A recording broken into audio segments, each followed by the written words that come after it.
I think it was a clever tactic by Prime Minister Carney to hold on to this tax to the last minute, and then President Trump came in at the very last minute. So it bought us a little time, and it gives the appearance that we've made a concession as we head towards this July 21st date. So I think there's a mini win there. Trump forced Canada to drop its digital tax, and he got his win. But that moment triggered something bigger. While Trump celebrated, Carney shifted strategy away from U.S. dependence toward LNG exports and new global markets. At the same time, Canadians responded in their own way, with record levels of national pride and a quiet boycott of America. This isn't just a trade story anymore, it's a turning point. Trump got what he wanted. Just days after cutting off trade talks, he watched Canada fold. The digital tax, worth over 7 billion Canadian dollars, was gone, canceled just hours before it took effect. No tariffs.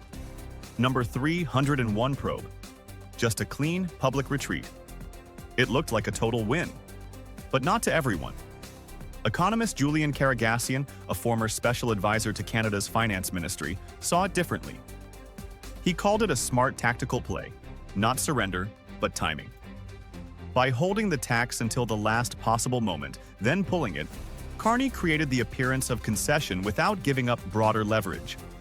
The loss was real. Canada gave up billions in projected revenue at a time of historic budget pressures, from defense spending to healthcare transfers. But the move also preserved space to negotiate, avoid escalation, and keep Canada at the table. Trump claimed victory. But Carney, Karagassian argued, had already pivoted to something much bigger. I think we need to reduce our trade dependence on the United States. We are a natural resource superpower. While Trump grabbed headlines, Carney played a longer game. Behind the scenes, his government launched a subtle economic reset, one that looks far beyond the U.S. market. Karagassian warns that Canada's current economic model, overly reliant on American demand, is under attack. The response?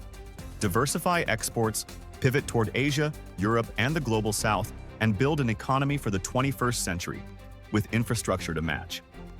At the heart of this strategy is something tangible: liquefied natural gas, LNG. Canada's first liquefied natural gas, or LNG, export facility is finally up and running. Canada could go from exporting 0 tons of LNG to more than 50 million tons per year. On July 1st, Canada's first LNG export facility at Kitimat shipped its inaugural load to Asia, a historic milestone. It's part of a broader shift. 7 LNG projects are now in various stages of development, many backed by Indigenous communities. If completed, they could catapult Canada from 0 to over 50 million tons of LNG exports annually. The Sulisims LNG project, led by the Nisga'a Nation in British Columbia, is especially ambitious, with an estimated $20 billion USD price tag. The goal? Deliver gas to global markets by 2029. Canada is late to the LNG game, trailing far behind the US, which now leads the world in exports. But Carney may be betting that LNG, not tech taxes, is Canada's true bargaining chip. Politico and the Financial Times both point to LNG as a possible strategic lever in ongoing trade talks. And this time, it's tied to real-world flows, not just tax codes. I don't remember anyone prescribing that all we needed was a loudmouth bully threatening our economy and sovereignty to reignite pride in flag and country. I have canceled my usual visit to the U.S. Trump's tactics may have pushed more than just politicians. They've pushed the people. According to a new Ipsos poll released June 30th, nearly half of Canadians say they feel more proud to be Canadian, a 33% jump over last year. Meanwhile, 77% say they view the U.S. more negatively due to Trump's recent threats. And nearly 3/4 say they'll avoid traveling to the U.S. altogether. Even more striking, 60% of Canadians say they trust Carney to manage Trump, a rare show of confidence in the middle of a trade dispute. On Canada Day, that sentiment echoed across the country. Carney didn't gloat or fight. He simply said, "We want the right deal, but nothing is guaranteed." So yes, Trump got his win. The tax is gone, the talks are back on. But Canada is shifting, in policy, in strategy, and in spirit. LNG may become the new language of leverage. And Carney, quiet but deliberate, is positioning his country for something more than just a deal. Trump may have won the first round, but the real match has just begun. Canada. They were foolish to do it. So I said, we're going to stop all negotiations with Canada right now until they straighten out their act. U.S. President Donald Trump repeating his rhetoric over Canada becoming the 51st state, days after saying trade negotiations between the two countries have ended. It started with a sentence. President Trump declared, "We're done talking." In one abrupt move, he ended trade negotiations with Canada, America's closest neighbor and longest-standing ally. It wasn't just about taxes, it wasn't just about trade. What followed was something far more provocative. Trump said, "We will be fine with Canada. I love Canada. Frankly, Canada should be the 51st state." The shock wasn't just in the statement, it was in the timing, the tone, and the threat that came right after. New tariffs, 7 days, and zero room for compromise. You know, this policy actually was introduced by the previous administration in Canada. It was bad policy then, and it's bad policy now. And now Carney has no income, so he's trying to find any way he can to make income. At the center of the explosion was a tax, a 3% levy on digital services, introduced by Canada and set to take effect on July 1st. It targets major U.S. tech giants like Google, Amazon, and Meta. Investor Kevin O'Leary described the tax as a desperate measure, pointing to Trudeau-era energy restrictions as the root of Canada's revenue crisis. Though long in the making, planned since 2019 and passed into law in 2024, it was the moment of collection that triggered Trump's fury. According to estimates from Canada's Parliamentary Budget Office, this tax could bring in nearly $7 billion over 5 years. Trump didn't just oppose it, he viewed it as an attack, one that demanded immediate retaliation. And so, he slammed the brakes on all trade talks, warning that tariffs would be imposed on key Canadian exports within the week. But this wasn't just about big tech, it was about power, politics, and old grudges. It's pure Trump. It's the way he negotiates. He throws live munitions at something and he hopes that something in his favor will come of it. Trump has never hidden his disdain for Canada's supply management system, a framework that protects dairy, poultry, and egg farmers through quotas and price controls. It was a sticking point in the original NAFTA talks, and despite being enshrined in the USMCA agreement Trump himself signed, he's now calling it unfair. Then came the metals. Steel and aluminum are back in the firing line, industries that have seen tariffs rise and fall multiple times since 2018. To Trump, Canada is a dependent partner who enjoys U.S. market access without paying its dues. That's the justification he gives, not just for trade penalties, but for something even more dramatic. By suggesting Canada become the 51st state, Trump is using the language of absorption to assert dominance. Critics call it rhetorical theater. But for Trump, it's a power play, and it's a move designed to force a response.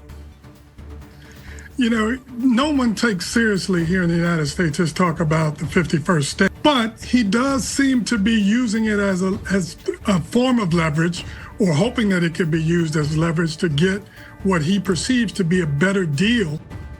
While Trump turns up the volume, Canada turns inward. Prime Minister Mark Carney has avoided direct confrontation. Behind closed doors, senior officials continue quiet outreach to Washington, trying to salvage some path forward. The Canadian government shows no signs of abandoning its agricultural protections, a red line in every negotiation. But the digital services tax? That's another matter. Sources within the Canadian Finance Ministry, speaking on background to local media, have acknowledged the DST may be flexible if it leads to a broader deal. Meanwhile, Trump is under pressure. His 90 deals in 90 days campaign is running out of time before the July 9th deadline. His signature spending bill, nicknamed the Big Beautiful Bill, faces resistance in the Senate. And even Elon Musk, once a close ally, is publicly criticizing his economic priorities. Trump needs a win. Canada, for now, refuses to hand him one. So what's next? If Canada caves on the DST, a reset in negotiations is possible. If they hold the line, Trump could follow through on tariffs that would hit Canadian steel, aluminum, and dairy, damaging sectors already under pressure from inflation and slowing global demand. But the deeper risk is strategic. Trump isn't just testing Canada, he's testing the boundaries of trade diplomacy itself, turning up pressure, making personal demands, blurring the line between economic and political integration. In this high-stakes standoff, there are no easy outcomes. But one truth is clear. Trump is not negotiating for just a trade deal. He's negotiating for leverage, legacy, and the illusion of control. And while markets react and headlines swirl, it's workers, consumers, and families on both sides of the border who will carry the cost. Did you pick the 2029 review because Donald Trump will be out of office? Will he be out of office? Oh, in January, I didn't yes. realize that. Okay. Look, it's a natural time to review. We'll have enough information at that point. This June, President Trump stood at the NATO summit and claimed a major win. He had pushed America's allies to raise their defense spending to 5% of GDP, and they agreed. It was the kind of stage Trump thrives on, bold, loud, and all eyes on him. But while the spotlight stayed on Washington, something else happened. Canada, led by Prime Minister Mark Carney, quietly charted a different path. Not through confrontation, but through alignment. And it could reshape North America's economic future. To have maximum spillovers, like benefits in Canada of that spending to get jobs and others. Trump entered the NATO summit with a singular message: pay up. Under his pressure, member states agreed to raise defense spending from the long-standing 2% benchmark to 5% of GDP by 2035. It was the headline he wanted. It echoed across U.S. news cycles. He framed it as a victory for American leadership and his own deal-making skills.